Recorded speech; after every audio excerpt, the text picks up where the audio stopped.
ప్రవేశించాలి అంటే వారి జీవితంలో ఉన్న పాపము శాపము తొలగించబడి వారు పరిశుద్ధపరచబడితే తప్ప కారణంలోనికి ప్రవేశించబడి. దేవుని స్తోత్రం. హల్లెలూయా. మరి మనం అంతగా లెక్కేస్తున్నప్పటికీ కూడా ఆ బయలుదేరిన వీరులు, కాల్వలు, సైనికులు లేక మిలిటరీ ఎంతమంది అని చెప్తున్నాం? 6,03,550 మంది కేవలం మిలిటరీ ప్రజలు కాదు. హల్లెలూయా. కేవలము సైనికులు, కవాతు చేసే సైనికులు 6,03,550 మంది. మరి వీరు ఎంతమందికి కాపలా అంటే కొన్ని లక్షల మందికి వీళ్ళు కాపలా. దేవుని స్తోత్రం. హల్లెలూయా. దేవుడు తన ప్రజలను కాపాడడానికి 6,03,550 మంది సైనికుల్ని కవాతు చేయడానికి వారి మధ్యలో ఉంచి వారితో ఉంచి వారిని నడిపిస్తూ ఉన్నారు. వీళ్ళు ఏం చేస్తూ ఉన్నారంటే యుద్ధములు చేస్తూ ఉన్నారు, శత్రువుని జయించుకుంటూ వెళ్తూ ఉన్నారు. దేవుని స్తోత్రం. హల్లెలూయా. హల్లెలూయా. అంటే దేవుని ఉద్దేశం ఏంటంటే దేవుడు తన ప్రజలను కాపాడడానికి ఎవరైతే దేవుని పట్ల భయభక్తి కలిగి ఉంటారో వారి చుట్టూ దేవుడు తన దూతల్ని కాపలా ఉంచుతానని చెప్పాడు. ఇంత సెక్యూరిటీ దేవుడు వారికి ఇచ్చినప్పటికీ కూడా వారు దేవుని శక్తిని, దేవుని ఔన్నత్యాన్ని, దేవుని ప్రేమని వారు గుర్తిరగలేదు. హల్లెలూయా. దేవుడేమో వీళ్ళు నా ప్రజలు, నా వారు అని దేవుడు ఎంతో ఆలోచన చేస్తూ ఆయన ప్రేమను చూపిస్తూ వారికి కావలసిన దొరకని స్థలంలో, దొరికే స్థలంలో అన్నీ ఇవ్వచ్చు, కానీ ఏమీ దొరకని స్థలంలో వారికి కావలసినవి అన్నీ ఇచ్చి పగలు ఎండ దెబ్బైనా రాత్రి వెన్నుల దెబ్బైనా వారు తగలకుండా వారిని సంరక్షించి వారిని తీసుకుని వెళ్తూ ఉంటే ఆ ప్రజలు ఎలా ఉన్నారని చూసినట్లయితే ఐగుప్తు దేశం నుంచి అయితే బయటకు వచ్చారు, కానీ వారిలో ఉన్న ఐగుప్తు మాత్రం ఐగుప్తు నుంచి వారు విడుదల కలగలేదు. దేశం నుంచి విడుదల కలిగింది. దేవుడు మొదటి ఏం చేశాడు? ఐగుప్తు దేశం నుంచి తీసుకుని వచ్చాడు, కానీ ఐగుప్తు ఎక్కడ ఉండిపోయింది? వారిలో. హల్లెలూయా. వారిలో ఉన్న ఐగుప్తుకి వారు బందీలైతే ఎన్నో రకాలుగా దేవుడు వారిని విడిపించాలని ఎన్నో అద్భుతాలు చేసినప్పటికీ కూడా వారు విడుదల పొందలేని కారణం చేత వారందరినీ కూడా దేవుడు చంపుకుంటూ వచ్చేసాడు. ఏమిస్తుంది?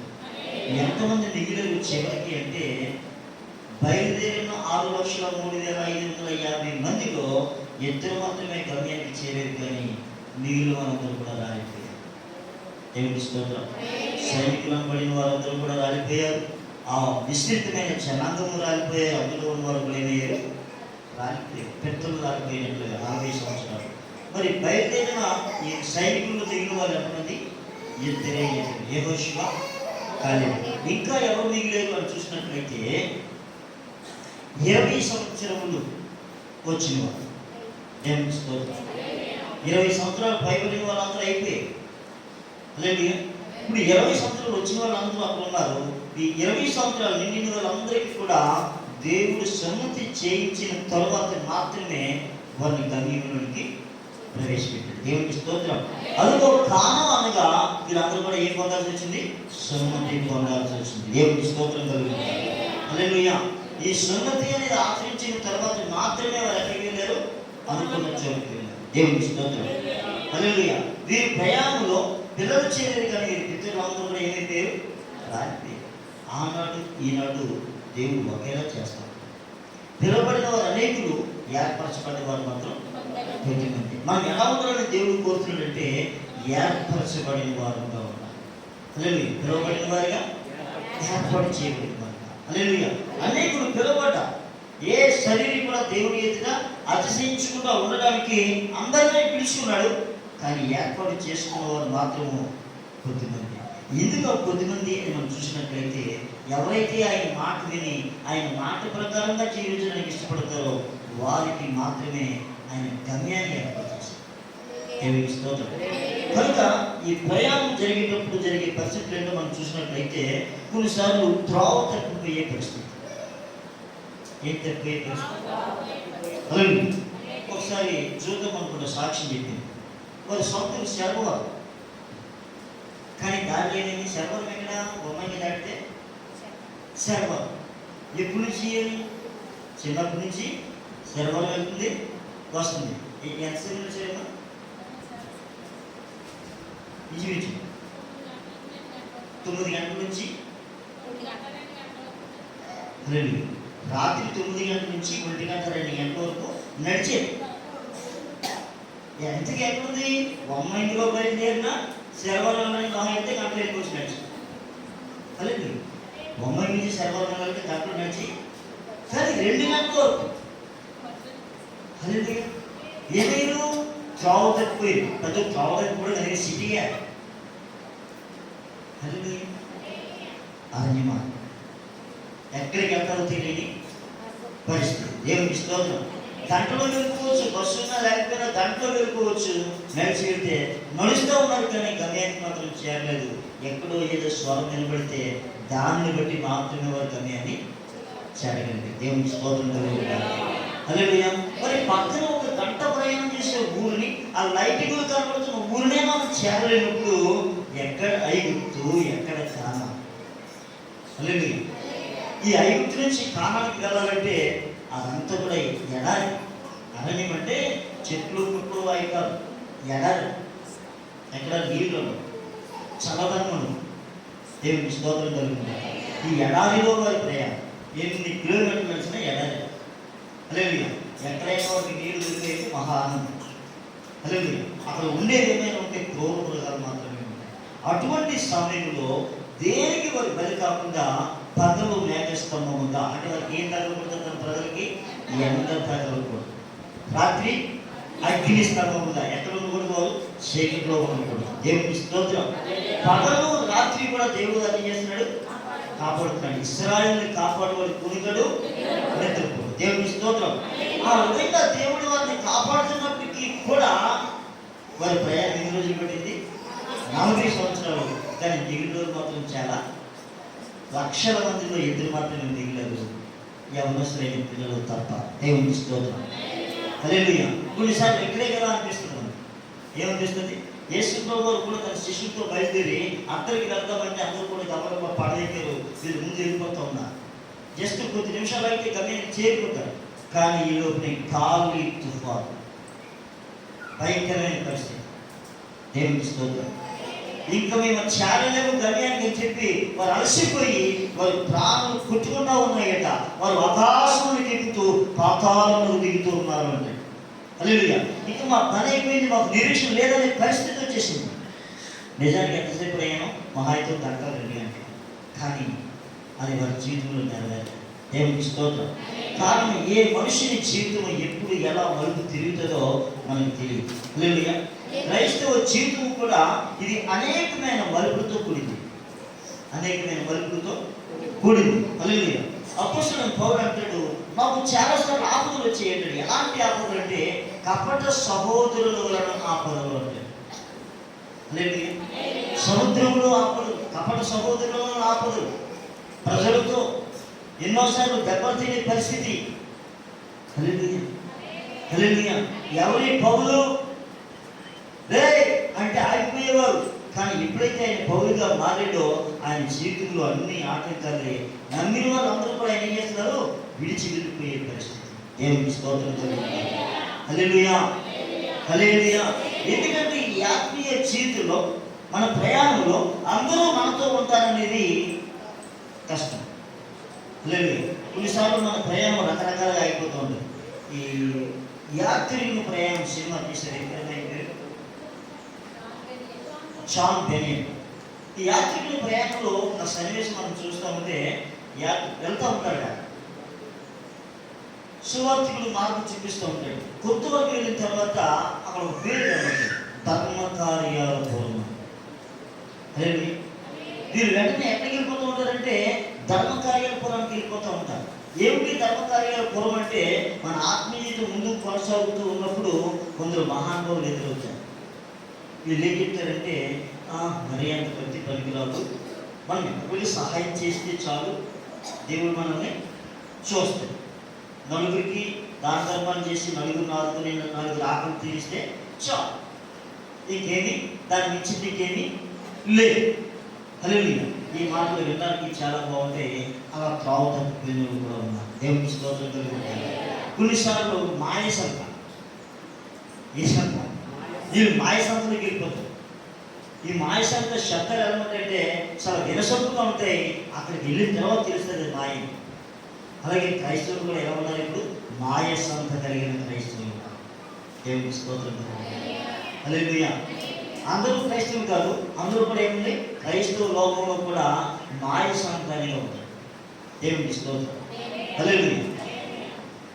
చాలాసార్లు మనం జీవించే క్రైస్తవ జీవితం మీద మనకు డౌట్ వస్తూ ఉంటుంది.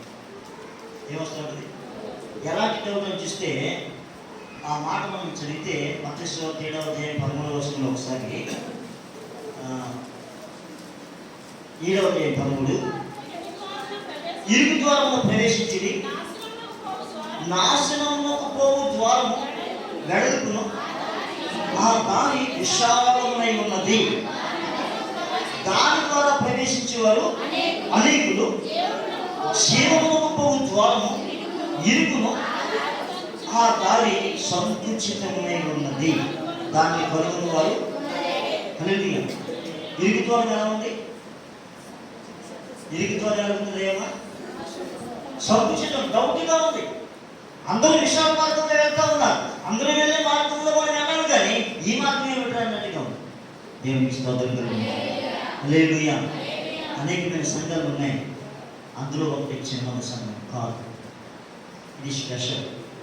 మహాదేవుని యొక్క కృప ఏంటంటే దేవుడి సరాసరి నన్ను ఎక్కడ ఉంచాలో అటువంటి సంఘానికి తీసుకొచ్చు. హల్లెలూయా.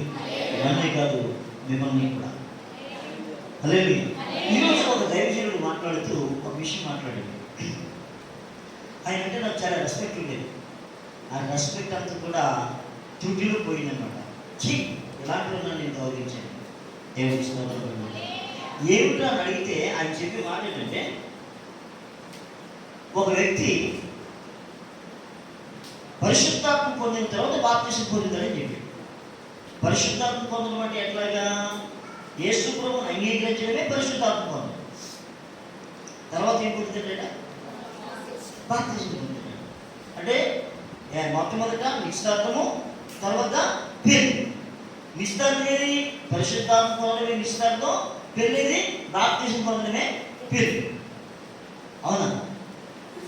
ఈయన మాట్లాడుతుంటే మరొక ఇంగ్లీష్ అంటాడు, ఆయన బాగా పేరు సత్యబోధ పేరు ఉంది ఆయనకి. ఆయన అంటాడు, అసలు పరిశుద్ధాత్మ ఎక్కడ ఉందండి? ఆ దినాల్లో ఉంది. యేసు ప్రభువు వారు ఏం చెప్పారు ఒకసారి చూడండి. అపోస్తలుల కార్యములు 1వ అధ్యాయము. ఆయనను పరిశుద్ధాత్మ మీ మీదకి వచ్చినప్పుడు మీరు శక్తిని పొందుతారు. జాగ్రత్తగా అర్థం చేసుకోండి. ఏమన్నాడంటే యేసు ప్రభువు వారు, ఆయనను పరిశుద్ధాత్మ మీ మీదకి వచ్చినప్పుడు మీరు శక్తిని పొందుతారు. ఎవరు వాళ్ళు? 12 మంది, మిగిలిన కాదు. ఎవరు? వాళ్ళు మాత్రమే మిగిలిన. అంటే యేసు ప్రభు ఎవరు చెప్పాడట? 12 మందికి చెప్పాడు. అప్పుడు ఆత్మ పొందండి అన్నాడే. పరిశుద్ధాత్మ ఒకసారి వస్తాడని ఆత్మకు వస్తాడా అన్నాడు.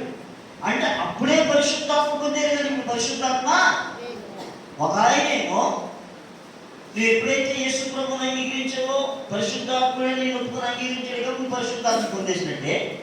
కాబట్టి నువ్వు బాప్తిసం పొందితే నీకు ఏమైనట్టు? పిల్లలు అయిపోయినట్టే అని ఒక ఆయన చెప్తూ ఉంటే, హల్లెలూయా.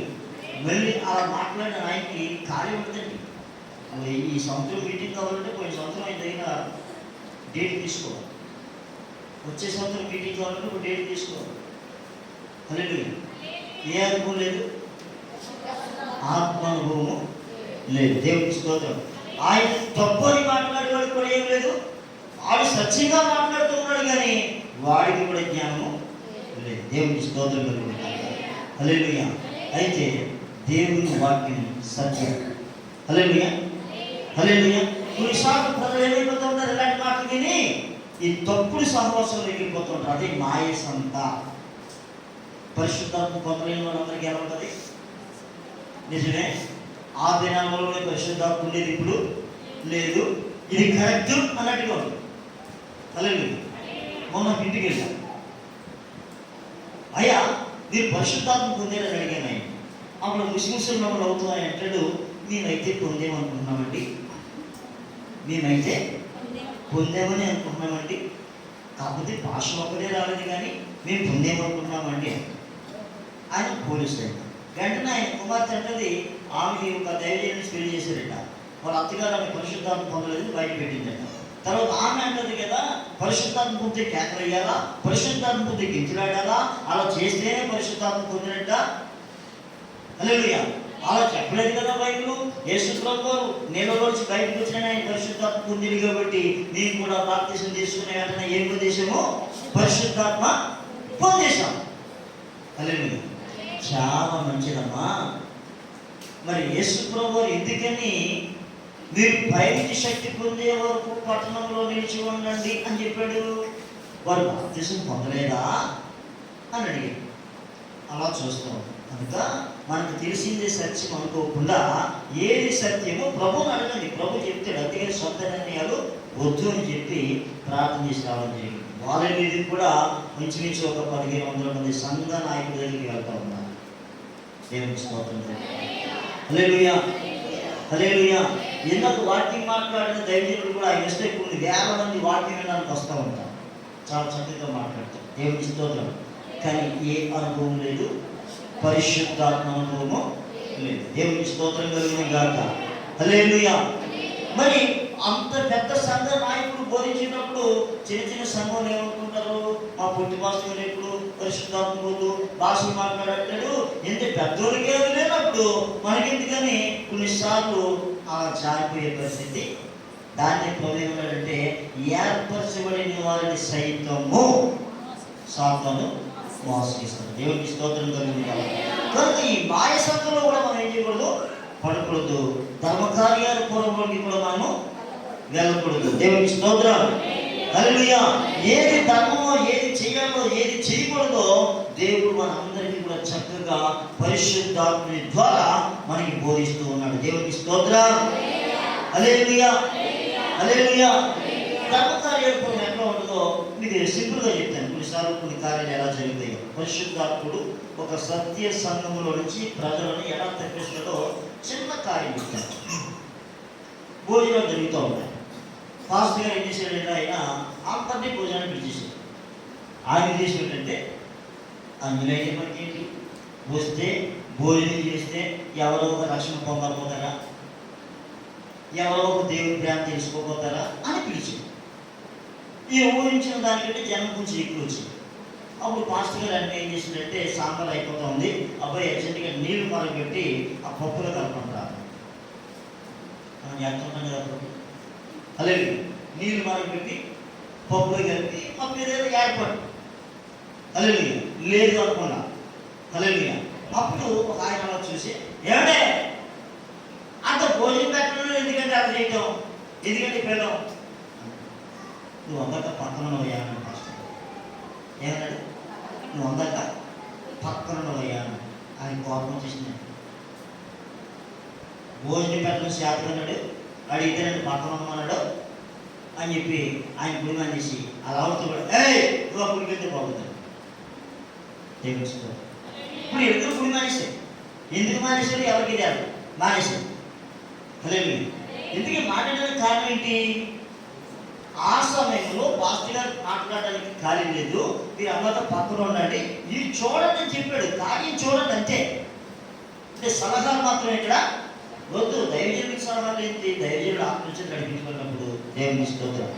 ఆ తర్వాత వారు ఏమైనా చూసినట్లయితే ఒక తప్పుడు సంఘానికి ఎక్కింది. వారు వెళ్ళడమే కాకుండా అనేకులు తప్పుడు సంఘాన్ని నడిపించారు. హల్లెలూయా. అప్పుడు ఏం జరిగిందంటే అందరూ సంఘంలో ఆభరణం తీసేసి యేసు ప్రభు దేవుడని పరిశుద్ధాత్మని మాట్లాడే వాళ్ళందరూ కూడా వీళ్ళందరూ కూడా ఏం చేశారంటే మళ్ళా వస్తువులు పెట్టుకొని మరొక గుడికి ప్రారంభించారు. అక్కడికి ప్రత్యేకమైన గుడికి. అక్కడ బోధ ఏంటంటే నీకు ఆభరణం తీయాల్సిన పని లేదు, మనమే దేవాలయం మనకు తెచ్చిపడాలి కనుక ఆభరణాలు పెట్టుకోవచ్చు. సినిమా చూడదని ఎక్కడ చెప్పాడు బైబిల్లో? బైబిల్ సినిమా చూడదని ఉందా? మంచి చూడండి, చెడు విడిచిపెట్టండి, సినిమా చూడండి. మరి ఎక్కడికి పేరు అంతవరకు ఎందులో ఉన్నవారు? వాళ్ళు సత్యంలో ఉన్నవారే. చూడండి ఒకసారి మాట. గలతీ పత్రిక 3వ అధ్యాయము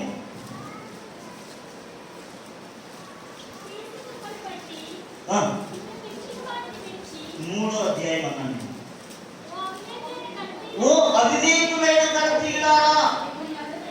మిమ్మల్ని ఎవరు భ్రమ పెట్టెను? సిలువ వేయబడిన వాడైనట్టుగా యేసుక్రీస్తు మీ కన్నుల ఎదుట ప్రదర్శింపబడింది కదా. ధర్మశాస్త్ర సంబంధ క్రియల వలన ఆత్మ పొందేరా, లేక విశ్వాసంతో ఉండడం ద్వారా పొందేరా? మీరింత అవివేకులైతేరా? మొదట ఆత్మానుసారముగా ఆరంభించి ఇప్పుడు శరీరానుసారముగా ముగించురా? వ్యర్థముగానే ఇన్ని కష్టాలు అనుభవించారా? చాలు. దేవునికి స్తోత్రం కలిగిన యేసు ప్రభు నమ్మి సత్యమార్గంలో జీవిస్తూ ఎన్నో నిందలు అవమానాలు పొంది సత్యమార్గంలో ఉంటూ సత్యమార్గంలో నుంచి తొలగిపోయి మళ్ళీ ఏమైపోయారు? మామూలు ప్రజలు అయిపోయారు. పౌలు గారు గేడికి వస్తా ఉంది, ఎందుకంటే ఎంతో కష్టపడి కట్టిన సంఘం అది. పౌలు అంటూ ఉన్నాడు, అమ్మా వైడర్యం పౌలు చెప్తూ ఉన్నాడు, ఓ అవివేకులని గలతీయులారా, మిమ్మల్ని ఎవడు భ్రమ పెట్టాడు? వీరు మొదట ఎలా ఆరంభించారు? ఆత్మానుసారంగా ఆరంభించారు కదా. మారు మనసు అన్నారు, బాప్తిజం అన్నారు, పరిశుద్ధాత్మ బాప్తిజం అన్నారు, ప్రత్యేకత అన్నారు, సమర్పణ అన్నారు. ఇన్ని మాట్లాడిన మీరు, ఇంత ప్రకటించిన మీరు ఎలా అయిపోయారు? అవివేకులైపోయారా? ఎవడండి మిమ్మల్ని భ్రమ పెట్టాడు?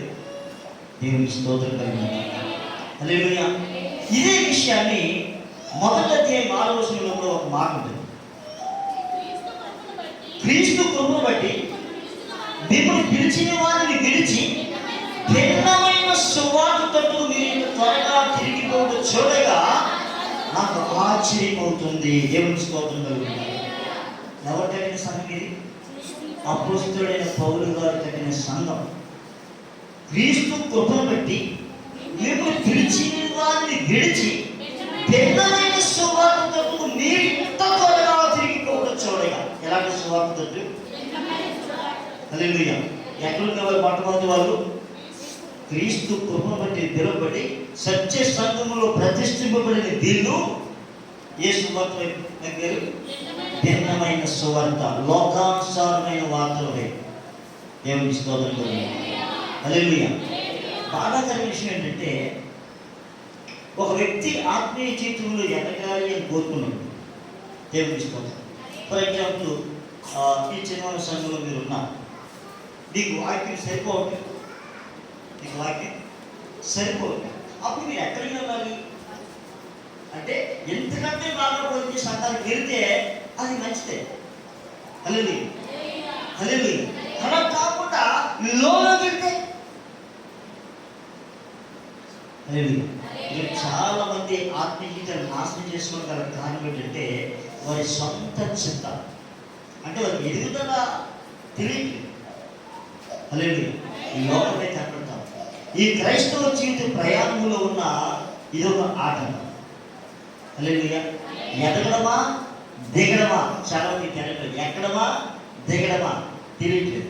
క్రైస్తవం అనేది ఎక్కేదే కానీ దిగేది కాదు. మన ఆత్మీయ జీవితం దిగదనం ఏమవ్వాలి? ఎదగాలి. దేవునికి స్తోత్రం చెప్పారు. హల్లెలూయా.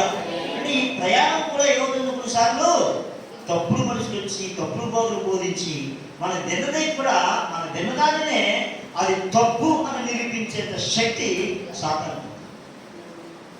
కానీ పౌలు గారు చెప్పిన మాట ఏంటంటే, నీకు మేము ప్రకటించిన సువార్త కాక మరొక సువార్త పరలోకంలో నుంచి వచ్చిన దేవదూతలు మీకు ప్రకటించినా కూడా వాళ్ళు శాపగ్రస్తులు అవును కాక అన్నాడు. చప్పట్లు కొట్టి దేవుని అపోస్తలుల బోధాక్రమమును తప్పించి ఎంత పెద్దవాడిచ్చినా ఏం బోధించినా వాడి శాపగ్రస్తే. దేవుని స్తోత్రం. హల్లెలూయా. కనుక మనందరం కూడా ఎక్కడున్నామో సంతోషించాలి? బోధాక్రమములో. హల్లెలూయా. మనమందరం ఎక్కడ ఉండాలి? బోధా క్రమంలో. ఈ బోధా క్రమం నుంచి మనం తప్పించాలని ఏం చేస్తుంటారు? చాలా రకాలుగా సాతాను ప్లాన్ చేస్తుంటాడు. అసత్యాన్ని సత్యంగా చూపిస్తున్నాడు. నాకు తెలిసిన ఒక టీచర్ ఉంది. ఆవిడ ఎంత మంచిది అంటే, ఆమె ఎక్కడ సువార్త ప్రకటిస్తే ఆ ఊరు నుంచి వెళ్ళిపోయి మరొక ఊరు ట్రాన్స్ఫర్ చేయించుకునేది. ఎందుకంటే ఈ ఊళ్ళో నేను సువార్త చేసేసాను, ఒక్కొక్క గొడవ 4 సార్లు దొరికాను కనుక ఈ ఊరిలో నాకు పని లేదు, ఇంకొక ఊరు ఇవ్వండి ప్రభు అని చెప్పి మరలా ట్రాన్స్ఫర్ ఇంకొక ఊరు వెళ్ళిపోయి అక్కడ సువార్త. అలా సరిపోవట్లేదని చెప్పి ఆవిడ బండి కొనుక్కొని ఒక మెగాఫోన్ కొనుక్కొని సాయంత్రం స్కూల్ అయిపోగానే సువార్త ప్రకటించే పరిస్థితి. అలాగే అయితే దైవజనులు చెప్పారు, అమ్మ ఇండివిజువల్గా వెళ్ళొద్దు, తోడు తీసుకుని వెళ్ళు అని చెప్పారు. అలాగే యేసు ప్రభువు ఇద్దరిని పంపించాడు కనుక ఒకదానికి వెళ్ళకూడదు. నువ్వు చేస్తున్నది మంచిగానే, ఇద్దరితో వెళ్ళాలంటే నాకు కొంచెం బాధ అనిపించింది, అయినా వెళ్ళడం ప్రారంభించింది. ఈ లోపల ఎవరో కలిసే ఇది ఎంతగా డెవలప్ అయిపోయిందంటే ఆత్మహత్య చేసుకుని చనిపోదాం అనుకునే వ్యక్తిని దేవుడు బాగా దీవించాడు.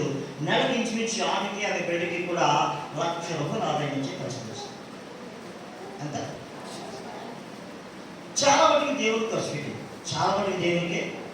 ఈలో ఎవరో చెప్పారు, ఏమా ఏ మందిరానికి వెళ్తా ఉన్నావు?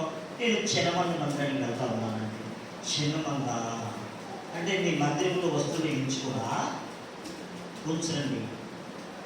మరి నేను కూడా మందిరానికి వెళ్తున్నాం, మీ సంఘంలో ఎంతమంది ఉంటారు? ఒక 200 మంది ఉంటారు. మరి మేము వెళ్ళే సంఘంలో 5,000 మంది ఉంటారు. మేము వెళ్ళే సంఘంలో మా పాస్టర్ గారు వీడియోని బోధ చేయండి. ఈ పట్టణంలో ఉన్న అఫీషియల్ అందరూ కూడా, డాక్టర్లైనా టీచర్లైనా ఇంజనీర్లైనా అందరూ మా మందిరానికే వస్తారు. అక్కడ మేము ఎవరు కూడా ఆభరణం చేసే పని అసలు నువ్వెవరు? నువ్వు నెలకి 50,000 జీతం తీసుకున్న నువ్వు ఏమీ కాకుండా బోర్డులను ఎలా తిరుగుతావు? నీ ప్రెస్టేజ్ ఏంటి అసలు? నీ ప్రెస్టేజ్ ఏమైపోయింది అసలు? నీకు సిగ్గేది కదా ఎక్కడిగా వెళ్ళేటప్పుడు అనేసరికి నిజమే కదా, మనకి కూడా పేరు ప్రతిష్ట కావాలంటే మనం కూడా ఎక్కడ ఉండాలి? పెద్ద సంఘంలో ఉంటే బాగుంటుంది. మరి పెద్ద సంఘానికి వెళ్తే కూడా వారికి వెళ్తుంది, కూడా వాళ్ళందరూ కూడా మంచి మంచి నాగలు వేసుకుంటారు. అప్పుడు అమ్మ ఏం ప్రారంభించిందంటే ఒక చిన్న గొలుసు, చిన్న చెవి. తర్వాత ఏమైందంటే భ్రష్టులు అవుతాయి. ఆమె చూసిన వాళ్ళందరూ కూడా ఈమె తప్పిపోద్దని ఎక్కడో అనుకో. ఎందుకంటే ఈ లోకంతో ఆమెకి సంబంధమే లేదు. లోకమంతా ఆవిడ పిచ్చిదాన్ని చూసేది, లోకమంతా ఆవిడ పిచ్చిదాన్ని చూసేది. ఏంటి ఆవిడ పని? ఆవిడ పని ఆవిడదే, దేవుడి పని ఆవిడది. అలాంటి వ్యక్తిని ఎలా తప్పింది? లోకానుసారిగా. దేవుడి స్తోత్రం. హల్లెలూయా. అది ప్రయాణం ఏమైంది? ఆగిపోయింది. స్తోత్రం. ప్రయాణం చేస్తున్నాం అనుకుంటుంది కానీ ఆమె ప్రయాణం, ఈరోజు చాలా మంది ప్రయాణం చేస్తున్నాం అనుకుంటున్నారు కానీ వారి ప్రయాణం ఆగిపోయింది. హల్లెలూయా. ఒక సహోదరి ఉండేది, ఆమె చక్కగా వాక్యం వినేది, వాక్యం చెప్పేది, సంఘంలో అందరిని హెచ్చరిక చేసేది. అయితే చివరికి ఆమె కుమార్తె వివాహం చేయాల్సి వచ్చినప్పుడు దానికి ముందుగా దేవుని మందిరాన్ని విడిచిపెట్టేసింది. కొన్ని కారణాల చేత వెళ్ళిపోయింది. ఏదో ఒక మంచి సహవాసం వెళ్ళిపోయింది, బాగానే ఉంది. ఆ పెళ్లి చేసేటప్పుడు సరైన వాక్యం లేదా, ఎవరో పాస్టర్ గారు. చివరికి ఒక హిందూ ఏ విధంగా శ్రీమంతం చేస్తారో తన కుమార్తెకు ఆ విధంగా శ్రీమంతం చేసింది. 20 సంవత్సరాల ఎక్స్పీరియన్స్ కలిగి అనేకులను హెచ్చరిక చేసిన ఈ వ్యక్తి ఎలా మారిపోయింది? క్యాస్ట్ ప్రకారంగా మారిపోయింది. ఎక్కడి నుంచి తొలగిన తర్వాత దైవజనుడి మీద అడిగి సహవాసం తొలగిన తర్వాత ఏ స్థితికి వచ్చేసింది? ప్రస్తుత స్థితి. హల్లెలూయా. హల్లెలూయా. ఏర్పాటు చేయబడిన వాడే ఏర్పాటులో అంటే వారి ప్రయాణం ఏమైపోయింది? పక్కతో పట్టింది. ధర్మ కార్యాలలో చేరుతా ఉన్నారు, మాయ సంతలో చేరుతా ఉన్నారు. దేవునికి స్తోత్రం కలుగుతారు. కనుక ప్రియమైన కదా, మనం నడిచే మార్గంలో దేవుడు మనకి తోడై ఉన్నాడు. పగలు మేఘస్తంభముగా, రాత్రి అగ్నిస్తంభముగా దేవుడు మనకి తోడై ఉంటే మాత్రమే మన ప్రయాణం ముందుకు కొనసాగుతుంది. దేవునికి స్తోత్రం కలుగుతారు. ఎవరు ఎన్ని మార్గాలు తప్పినప్పటికీ కూడా వారిని మరలా సరైన మార్గంలో తీసుకుని వచ్చేది ఏదైనా ఉందా అని అడిగితే, ఆ తప్పిన వారు తెలుసుకున్న తర్వాత వారు సరి చేయడానికి ఒకే ఒక ఛాన్స్ ప్రభు వల్ల. ఎవరు ఎక్కడ ఎలా తప్పిపోయినా ప్రభావాలను క్షమించేయని చెబితే ప్రజల తాపము వారి జీవితంలో ఎప్పుడైతే వస్తుందో క్రీస్తు రక్తములో వారు కడగబడి క్రీస్తు రక్తము సేవించడం ద్వారా తిరిగి మరలా ఎక్కడికి వస్తూ ఉన్నారు? దేవుని మార్గంలోకి వస్తూ ఉన్నారు. దేవుని స్తోత్రం చెప్పండి. హల్లెలూయా, హల్లెలూయా. మనం నీతిమంతులు కాకపోవచ్చు, నీతి నుంచి పక్కకి వెళ్ళిపోవచ్చు, కానీ మరలా మనం సరి చేయగలిగేది ఏదైనా ఉంది అంటే అది క్రీస్తు రక్తము, క్రీస్తు శరీరం మాత్రమే. దేవుని స్తోత్రం. హల్లెలూయా, హల్లెలూయా. చాలా మంది స్వయిష్టంతో వెళ్ళిపోతూ ఉంటారు. ఏ ఇష్టం? స్వయిష్టం. పాస్టర్ గారు నాకు మాట అంటాడా, పాస్టర్ గారు తిడతాడా, పాస్టర్ గారు తిట్టకపోతే నిండేవాడు తిడతాడు. అలాగే దేవుడు గద్దించి మనుషులు ధర్మం. ఒకసారి చూడండి, సామెతలు 3:13 ఒకసారి చూడండి. సామెతలు 3:13. నా కుమారుడా, యెహోవా శిక్షను తృణీకరించద్దు, ఆయన గద్దించినప్పుడు విసిగిపోవద్దు. తండ్రి తనకు ఇష్టడైన కుమారుని గద్దించే రీతిగా యెహోవా తాను ప్రేమించి వారిని ఎవరిని గద్దిస్తాడండి? ఎవరినైతే ఆయన ప్రేమిస్తా ఉన్నాడో వారినే గద్దిస్తాడు తప్ప దారిపోయే ప్రతి వారిని గద్దించాల్సిన అవసరం ఆయనకి లేదు. తండ్రికి ఎవరు ఇష్టమో వారినే గద్దిస్తాడు. హల్లెలూయా. చిన్న కుమారుని కూడా గద్దించాడు. చిన్న కుమారుని కూడా, రే నాయన వద్దురా, ఆస్తుల వాటి అడగొద్దురా, నేను కలిసి ఉన్నారా, ఇదంతా ఏమన్నా మీరే కదా అంటే, నాకు ఎక్స్ట్రా వద్దు, నా వాట నాకు ఇచ్చేయాలి చిన్న కుమారుడు. సరే తండ్రి బాధపడినా వేదన చెందిన వాడు వాట వాడికి ఇచ్చేసాడు. కానీ వాడు వాట చేసిన వాడు ఏమైపోయాడు అంటే వాడు భ్రష్టుడు అయిపోయాడు. ఏమైపోయాడు? ఏం తీసుకొని? వాట తీసుకొని వాడి స్వయిష్టం అదేం చేసిందంటే భ్రష్టత్వంలోకి తీసుకుని వెళ్ళింది. దేవుని స్తోత్రం. ఈరోజు చాలా మంది ఆత్మీయ జీవితం ఎక్కడికి వెళ్ళిపోతారంటే భ్రష్టత్వంలోకి వెళ్ళిపోతారు. దేవుని స్తోత్రం. ఎందుకు భ్రష్టత్వంలోకి వెళ్ళారంటే శిక్షకు చోటు లేదు. దేనికి? హల్లెలూయా. తండ్రి శిక్షింపని కుమారుడు ఎవడు? చదవండి మాట, హెబ్రీ పత్రిక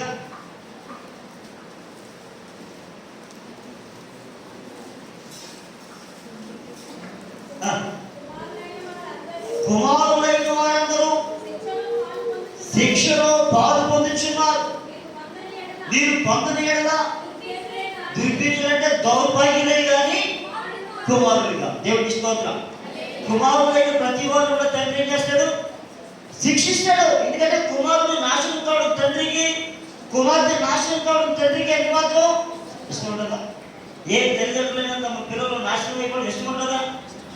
హల్లెలూయా, హల్లెలూయా. ఎంత మాత్రం కూడా తమ పిల్లలు నాశనం కావడం ఏ తల్లిదండ్రులకి? అప్పుడు వారిని ఏం చేయాలి? శిక్షించాలి, గద్దించాలి, అవసరమైతే 2 దెబ్బలు పడాయి. శిక్షాఫలము పొందుటకే మీరు సహించుచున్నారు. సహించేవారికి ఏం చెప్తున్నాడైనా? శిక్ష యొక్క ఫలం పొందడానికి మీరు సహిస్తున్నారు. దేవుడు కుమారులుగా మిమ్మల్ని చూస్తున్నాడు. తండ్రి శిక్షపడి కుమారుడు ఎవడు? కుమారులైన వాళ్ళందరూ శిక్షలో పాలు పొందుచున్నారు. మీరు పొందని ఎడల దుర్భిక్షుడు దౌర్భాగ్యులే.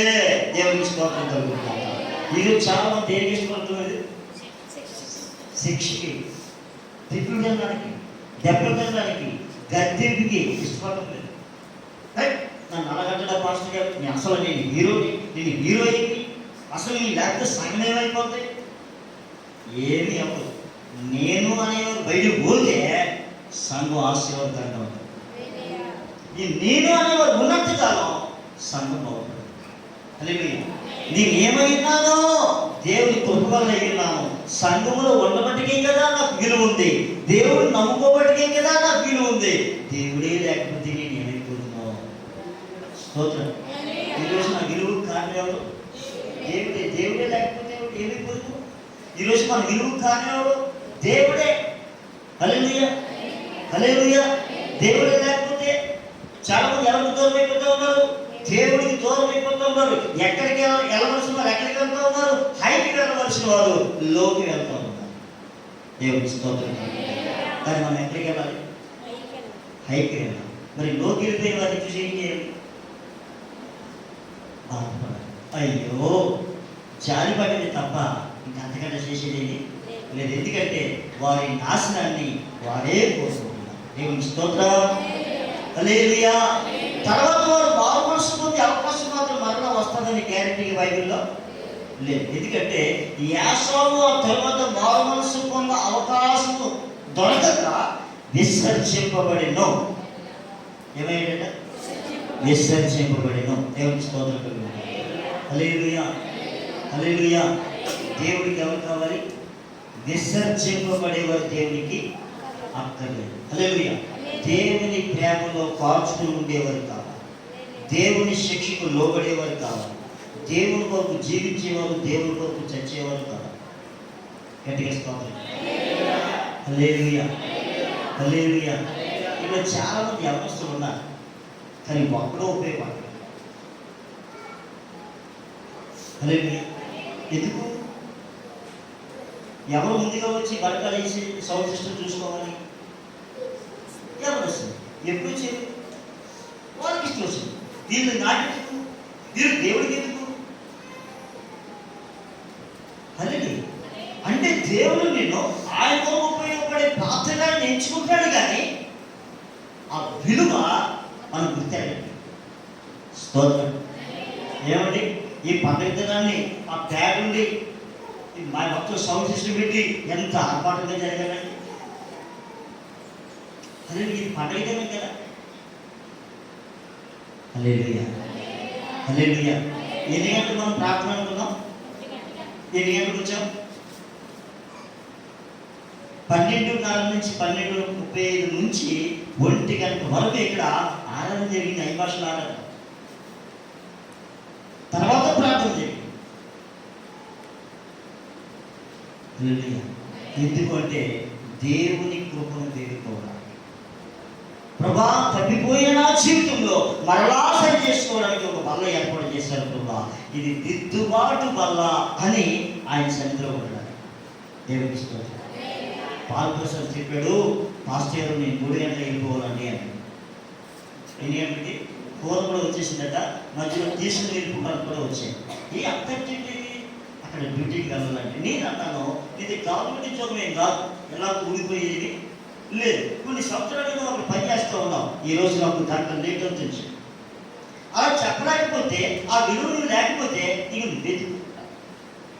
మొదటి స్థానం దేవుడిది. తీసేసిన ఉద్యోగం తీసేయమను, దానికి గవర్నమెంట్ ఉద్యోగం దేవుడు. ప్రభువుని ఎవరు కనపరుస్తారో దేవుడు వారిని కనపరుస్తాడు. లేదు, ప్రభువుని కనపరిచే వారిని నేను కనపరుస్తానన్నాడే. ఎందుకంటే నీ ఉద్యోగం పోయింది, ఇదిగోనండి ఈ కారణం నుంచి. అలా ఊరుకుంటాడు ఆయన. హల్లెలూయా. హల్లెలూయా. మనం ఏం తెగించలేకపోతా ఉన్నాం? ఎవరి కోసం తెగించలేకపోతా ఉన్నాం? ప్రభు కోసం తెగించలేకపోతాం. మన స్వతంత్రులు, మన పనికి మనం ఇష్టం ఉంటే వెళ్ళొచ్చినట్టు మానేయచ్చు. ఒకవేళ ఇది ప్రభు దేవని నువ్వు పూర్తిగా పని మానేసావు అనుకుందా, దీనికి 100 రెట్లు ఆశీర్వాదం దేవుడు ఇచ్చింది. ఎందుకు నువ్వు మానేసావంటే దేవుని గణపరచడానికి. దేవుడు ఊరుకుంటాడా? నన్ను కనపరచువారు నేను గణపరుస్తాను. హల్లెలూయా. కొన్నిసార్లు మన ప్రయాణానికి ఆటంకం ఎందుకు తెలుసా? సొనుగులు గొనుగులు. ఏంటి సొనుగులు? మోషే అక్క ఏం చేసింది? మోషే గారు కూషు దేశం స్త్రీని పెళ్లి చేసుకున్నాడట. ఆవిడ కొనుక్కుంటాము. ఆయన దైవజనుడు, ఆయన ఇష్టం. ఎవరో పెళ్లి చేసి నీకు ఎందుకు అసలు? మోషే అక్కకి ఎందుకు? ఏం చేసింది? సరిగింది. ఏ దేవుడు మోషేకి మాత్రం అభిషేకం ఇచ్చాడా? మనకి ఇవ్వలేదా? మొత్తం కుష్ఠరోగం వచ్చేసింది. ఎవరికి? మోషే అక్కకి.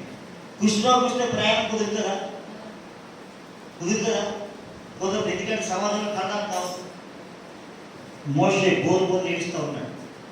అయ్యో ప్రభా, ఏడ్చి మొదలుపెట్టి ఆమెను ఎక్కడో ఉంచి ఆమెకు పరిచయం చేస్తూ ఉన్నాడు. కుష్ఠరోగం తగ్గే వరకు ఆవిడ అక్కడే ఉంది. ఆ దైవజనుడు ప్రార్థన చేయడం ద్వారా ఆవిడ కుష్ఠరోగం తగ్గిన తర్వాత మరలా ప్రయాణిస్తాడు. దేవుని స్తోత్రం. కొన్ని రోజులు ప్రయాణం ఆగిపోవడం కారణం ఏంటంటే సొనుగుడు. సరిగిన వారిని ఎవరు కూడా దేవుడు వచ్చట్లేదు, లేపేస్తా ఉన్నాడు. రండి, వారి శనికి సంహారుని చేత సంహరింపబడి. రండి, దేవుని పిల్లలమైన మనం ఎలా ఉండకూడదంటే సనిగేవారుగా గొలిగేవారుగా ఉండకూడదు. దేవునికి స్తోత్రం. మన ప్రయాణంలో ఎప్పటికప్పుడు మనకు కావలసిన వస్తువులన్నీ కూడా మనం ఏం చేయాలి? జాగ్రత్తగా చూసుకుంటూ ఉంటాం. లేదు, ప్రయాణానికి అన్నీ ఉండాలి ఉండక్కర్లేదా? వేసిన బట్టలు సరిపోతాయి, పట్టుకోవాలి బట్టలు అక్కర్లేదా? పట్టుకోవాలి. దేవునికి స్తోత్రం. డబ్బులు పట్టుకోవాలి, బట్టలు పట్టుకోవాలి. ప్రయాణానికి దేవుని సేవక, దేవుని సేవకు ఏం పట్టుకోకపోయినా ఆయన చూసుకుంటాడు. కానీ ప్రయాణానికి పత్రాన్ని పట్టుకోవాలి. పట్టుకోకుండా అక్కడికి వెళ్ళిన తర్వాత వాళ్ళ దగ్గర తీసుకున్నామండి అని ఎవరు ఇస్తారంటే కుదురుతుందా? కుదరదు. దేవునికి స్తోత్రం కలుగుతుంది. హల్లెలూయా. ఆత్మీయ జీవిత ప్రయాణంలో కూడా మీ సొంత రక్షణ, రక్షణ ఎవరిది? ఎవరు? అమ్మా, నాది. రక్షణ ఎవరిది? ఎవరి ఇల్లు అనేది కట్టుకోవాలి. రక్షణ నాది. నీ సొంత రక్షణ వణుకుతోనూ భయంతోనూ కొనసాగించండి. హల్లెలూయా. ఈ రక్షణ అనే ప్రయాణం కొనసాగడానికి ఎలా ఉంటుందంట? వణుకు, భయం. ఎందుకని ఎక్కడ తప్పిపోతానో, ఎక్కడ మలిని పడతానో, ఎక్కడ మైలు పడతానో అని మన ఆత్మీయ జీవితాన్ని మనం ఎప్పటికప్పుడు ఏం చేయాలి? సరి చేసుకోవాలి. హల్లెలూయా. దేవుని మందిరానికి వచ్చాం, దేవుని వాక్యం వింటూ ఉన్నాం, మనలో ఉన్న లోపాలు కనబడుతూ ఉంటాయి. ఏం చేయాలి? అవును, గట్టిగా చెప్పక్కర్లేదు, నా సేవలో చెప్పక్కర్లేదు. అవును ప్రభు, నాలో ఉన్న లోపాలను సరి చేయండి.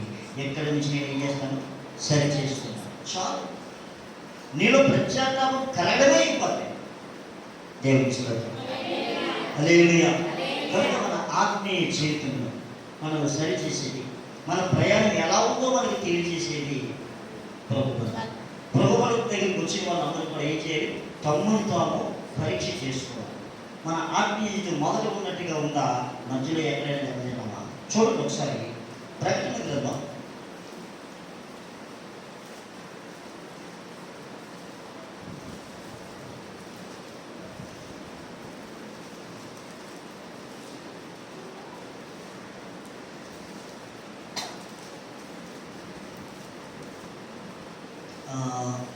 2వ అధ్యాయము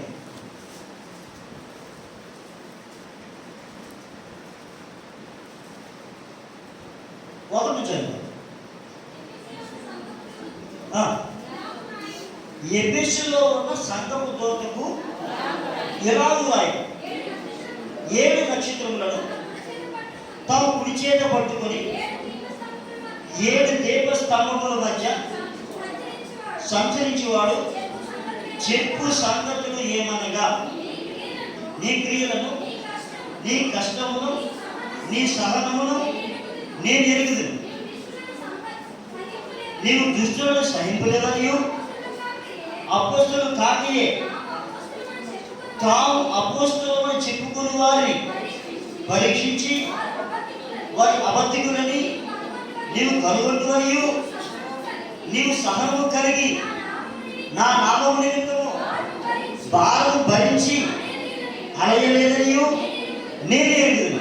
అయినను మొదట నీకు ఉండిన ప్రేమను నీవు వదిలితువని నేను నీ మీద తప్పు ఒకటి. ఒక్కసారి ఈ మాట ఎవరు చెప్పాడమ్మా? అమ్మా,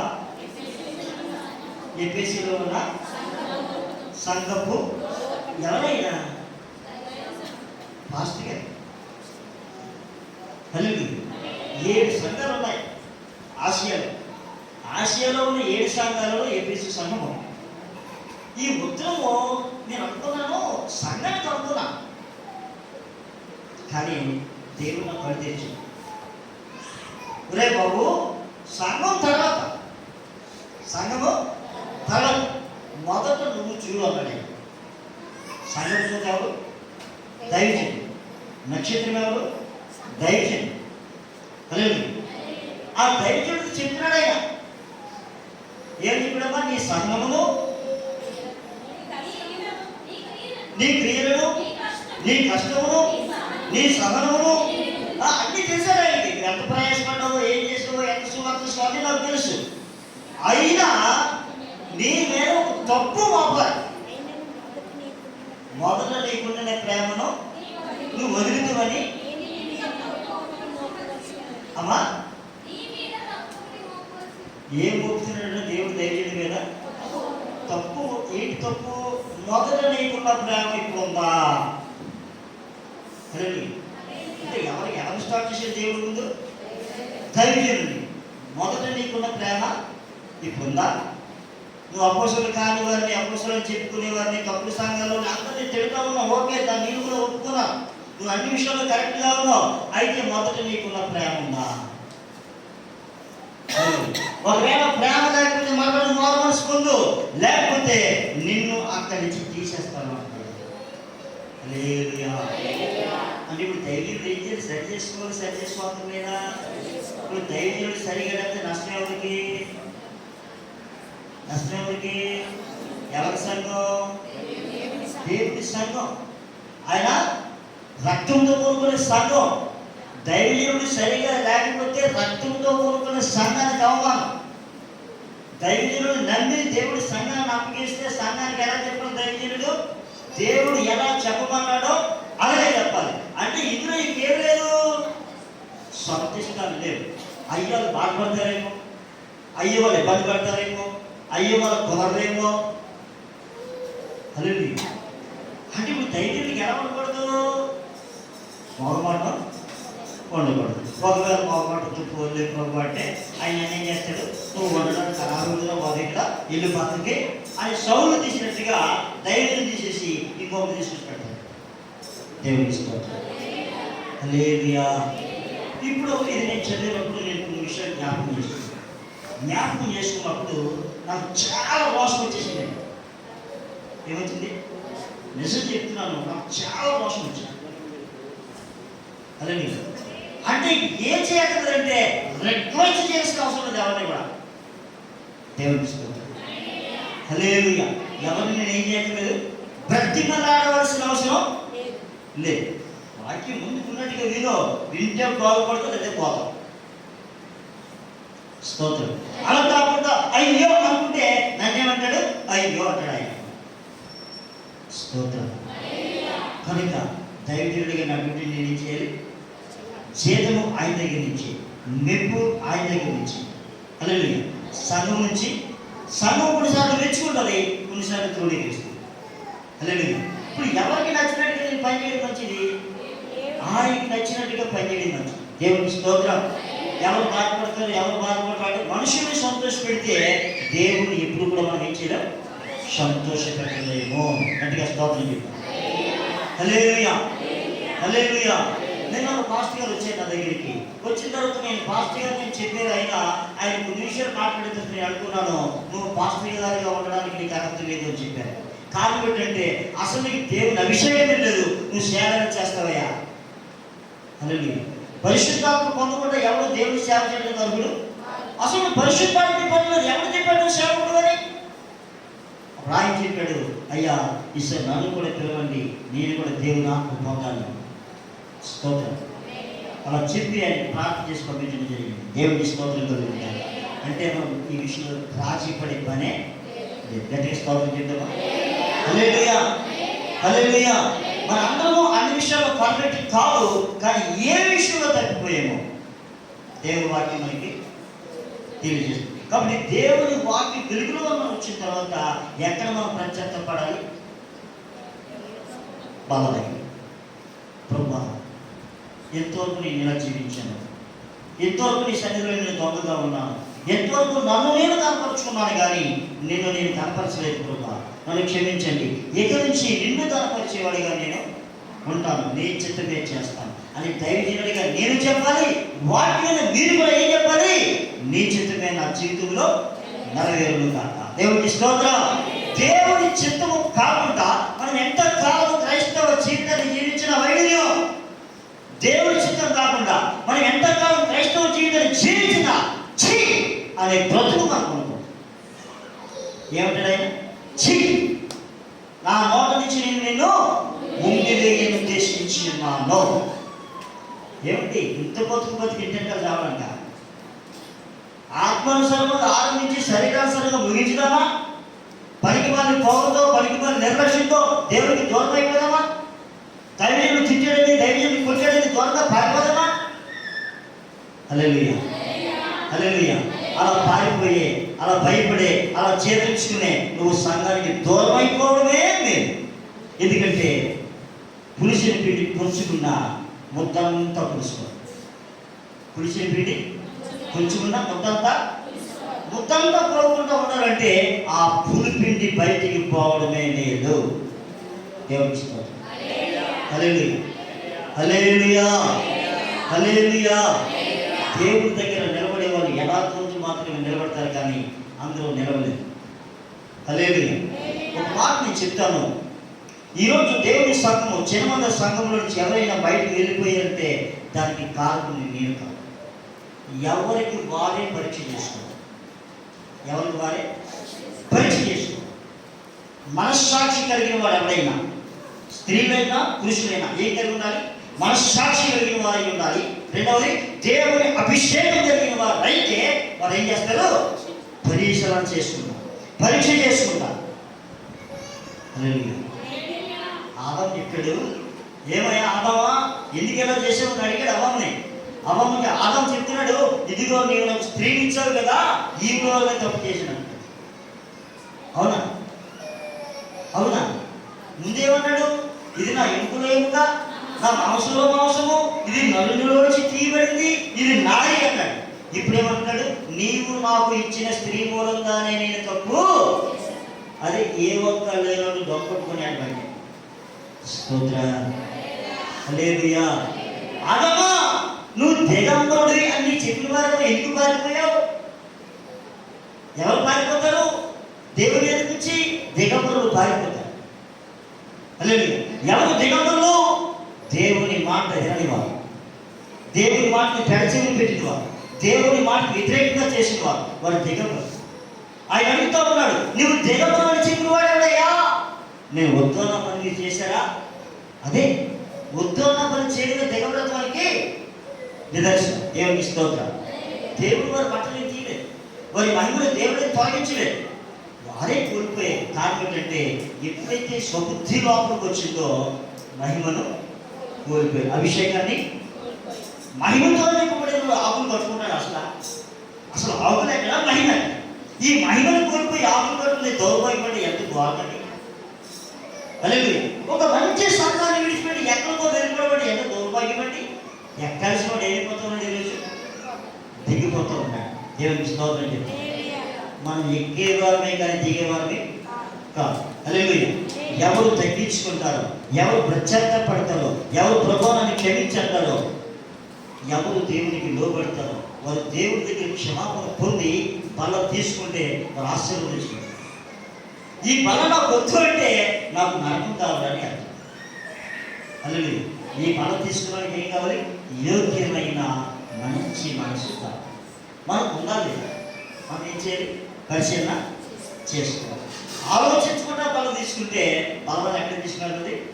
నిత్య నరకానికి, స్వనాశనమే. ఇస్రాయేల్ ఏదో కూడా యేసు ప్రభువు ఏం చేయాలి? కానీ ఉపయోగం ఉందా? యేసు ప్రభువు ఇచ్చిన వాళ్ళ ఉపయోగం ఉందా? ఎవరు ఇచ్చారు? పాస్టర్ గారు కాదు, దేవుడు ఇచ్చాడు. వాళ్ళ పాస్టర్ గారు ఇచ్చేది అయింది అనుకోవచ్చు. యేసు ప్రభువు స్వయంగా బలం ఇస్తే అది వదిలిపెట్టి తెచ్చిపోయండి. ఏ పొందలేదు. నాకు కూడా ప్రార్థనలో చెయ్యి ఉంచేవాడు, నన్ను అప్పగించేవాడు అన్నప్పుడు వాడు ఏం చేయాలి? వాడి మీద పడాలి. ప్రభువా నన్ను క్షమించండి. కానీ వాడికి క్షమాపణ క్షమించమని గుద్దేవాడికి వాడి స్వబుద్ధి వాడు ఏం చేసింది? హైలైట్ చేసింది. వాడు స్వబుద్ధిని హైలైట్ చేసాడు, వాడు నాశనాన్ని తెచ్చుకున్నాడు. ఈరోజు మన జీవితాలు ఎలా ఉన్నాయి మనం పరిశీలన చేసుకున్నాం. అందరూ మోకరించండి, అందరూ మోకరించండి. ప్రభావం మనకు సిద్ధపరచని ప్రభావం అడిగాడు.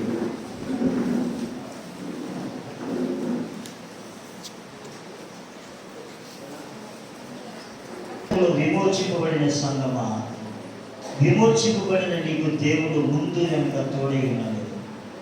నేను నడిపించే దేవుడు, ఆయన నేను విడుబడు ఎడబాయుడు. ఆయనతో కూడా నేను ఉంచుకోవాలని ఆయన ఉద్దేశమైంది. ఆదాము అవని దేవుడు విడిచిపెట్టాలనుకోలేదు. ప్రతిరోజు వారిని కలుస్తూ ఉన్నాడు, ప్రతిరోజు వారిని కలుస్తూ ఉన్నాడు. కానీ వారే పారిపోతున్నారు, వారే కనబడకుండా పారిపోతున్నారు. దేవుడు. కానీ వారి నోట మాట వినాలని ఆయన పిలుస్తూ ఉన్నారు. అవ్వా అవ్వా ఎక్కడున్నారు? మా ప్రియమైన తల్లి, నా ప్రియమైన సహోదరి ఎక్కడున్నావు? దేవుడు ఎదురుగా ఉన్నావా? దేవుడి సన్నిధి నుంచి పారిపోయే స్థితిలో ఉన్నావా? అబ్రహాము అమలు వారు పారిపోయారు. మీరు తప్పు చేశారని ఎవరు చెప్పలేదు వారికి సిగ్గేసింది. వారు నిలవలేకపోతున్నారు దేవుడు ముందు నిలవలేక వారి పారిపోయి ఆకులు కట్టుకుంటూ ఉన్నారు, అబద్ధము చుట్టుకుంటూ ఉన్నారు. వారి బ్రతుకుల్ని అబద్ధము కాస్తారా? ఎంతగా తెగిశారు పేరు. దేవదేవుడితో సహవాసము కలిగిన వారు, దేవుని మహిమను చుట్టుకున్న వారు మహిమను విడిచిపెట్టేసి ఎండిపోయి ఆకులు పట్టుకుంటున్నారే. నా ప్రియమైన తల్లి, నా ప్రియ సహోదరి సహోదరుడా, మహిమతో ఉండాలని కోరుకుంటున్నారా? ఆకులు పట్టుకోవాలని కోరుకుంటున్నారా? ఏ భేదము లేదు. అందరూ పాపం చేసి దేవుడి నుంచి మహిమను పొందలేకపోతున్నాడు. వాటిని సెలవిస్తూ ఉంది. మహిమను పొందలేకపోతున్నావా? మహిమను కోల్పోయేవా? ప్రభువుని అడిగావా? అయ్యా నాకు సహాయం చేయండి ప్రభు, నీ మహిమలో నేను ఉండాలి ప్రభు, నీతో నేను ఉండాలి ప్రభు, నాతో మీరు ఉండాలి ప్రభు. నేను లేకుండా నేను ఎలా జీవించగలను యేసయ్యా? ప్రియమైన నా దేవుడు నీతో ఉండాలని కోరుతున్నాడు. నా దేవుడితో నీ ఉండాలని కోరుతున్నాడు. మన దేవుడు మనం విడిచేవాడు కాదు. ఆయన మన మధ్య ఉండాలని కోరుతున్నాడు. ఆయన మన మధ్య ఉండాలని కోరుతున్నాడు. ఆయన మన మధ్య ఉండాలని కోరుతున్నాడు. మనుషుల మధ్య నివాసం చేయాలని కోరుతున్నాడు. మనుషుల మధ్యలో నివాసం చేయాలని కోరే దేవుడు. నిన్ను దేవాలయంగా చేసుకున్న దేవుడు. నీ హృదయంలో నుంచి గర్భగుడిలోకి వెళ్ళాలని ఉన్న దేవుడు. చోటించావా ఆయనకు? నీ గర్భాలయంలో ఆయనకి చోటించావా? జీవజనదులుగా మార్చబడి నీ గర్భాలయంలో దేవుడికి చోటుందా? నా కుమార్తె, నా కుమారుడా, దేవుని ఆత్మను పొందావా? దేవుని ఆత్మను పొంది దేవుడిని దుఃఖపరుస్తూ ఉన్నావా? దేవుడు చెప్తున్నాడు, దైవజనుడా నీ మొదటి క్రియలు చేయి, దీపస్తంభం తీసివేస్తానని చెప్తున్నాడు. నేను ఎవరికి భయపడాలి? సంఘానికి భయపడాలా? దేవునికి భయపడాలా? సంఘానికి నేను భయపడాల్సిన పని లేదు. ఈ సంఘము దేవుడిది. ఈ సంఘము దేవుడిది. ఈ సంఘానికి నాయకుడు దేవుడే. నేను పనివాడిని. ఆయన ఏం చెప్పాడో నేను అది చేయాలి. నేను మెచ్చుకోవడము, బొచ్చిగించడమో నాకు అక్కర్లేదు. ఒక కాపరిగా నేను ప్రేమ చూపించగలనే తప్ప సంఘములకు ఇష్టముగానే ఉండలేదు. ప్రార్థించండి, ప్రతి వారు ప్రార్థించండి. ప్రతి వారు నోరు తెచ్చి ఒకరు